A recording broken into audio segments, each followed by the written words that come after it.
अच्छा, नारद जी को यह भी पता था कि महादेव जी ने सभा की बात नहीं बताई है। नारद जी कहते लगता है दोनों सभा की बात अभी तक भूले नहीं है। माता ने कहा कौन सी बात? तो उन्होंने पूरी बात बताई। माता कहती है ये कैसे काम हो रहे जग को हंसाने वाले, कि बीच सभा में ससुर दामाद ऐसे झगड़ा कर रहे हैं और यहां गलती उनके पिता की है। माता कहती है मुझे जाना पड़ेगा,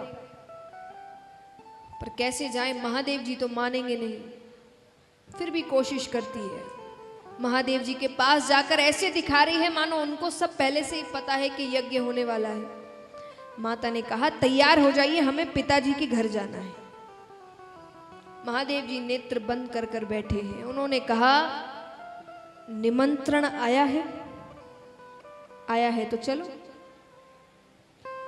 माता ने कहा मुझे कैसा निमंत्रण, मैं घर की बेटी हूं।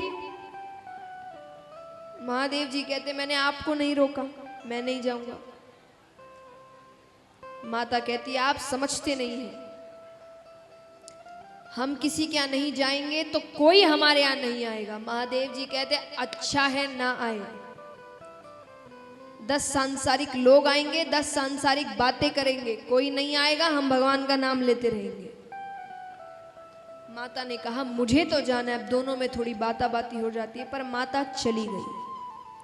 महादेव जी समझ गए अब ये वापस नहीं आएगी, मेरा जो अपमान वहां होगा ये सहन नहीं कर पाएगी। फिर भी नंदी को भेजते हैं, तुम साथ जाओ।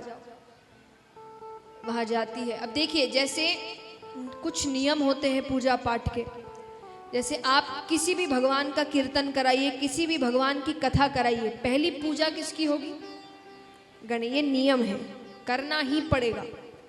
तो वैसे ही ऐसे तो पूजा पाठ में भी हम ये वाला नियम होता है, लेकिन उस वक्त जो सभाएं होती थी खास करके ये नियम था, आप उनको निमंत्रण दो कि नहीं दो, 3 लोगों का आसन बनाना पड़ेगा, ब्रह्मा विष्णु महेश।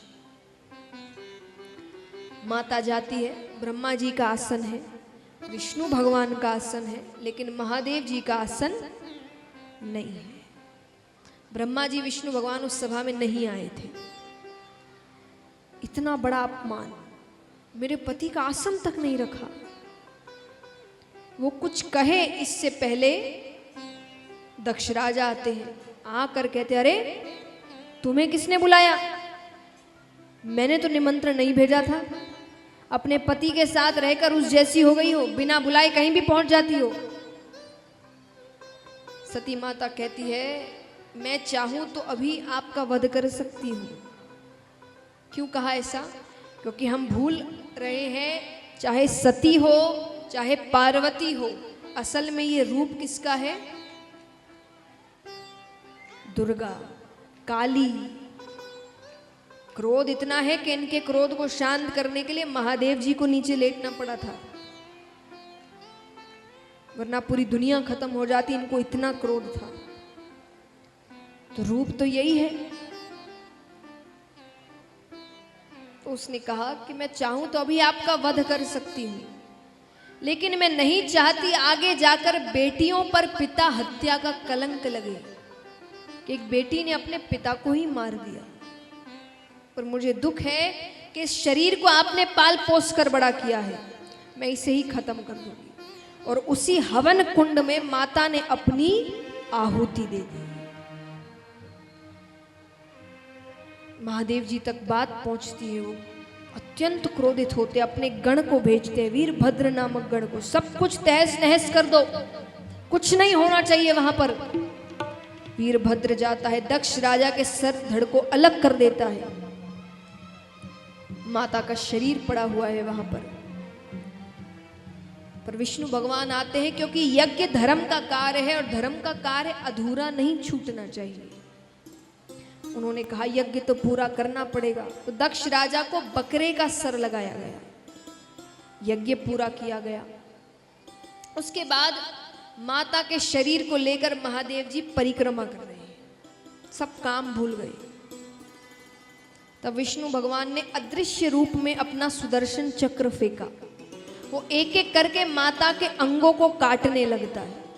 एक एक अंग जहां जहां जाकर गिरे वहां वहां एक एक सिद्ध पीठ की रचना हुई, जिसमें से एक काफी प्रसिद्ध है कामाख्या देवी।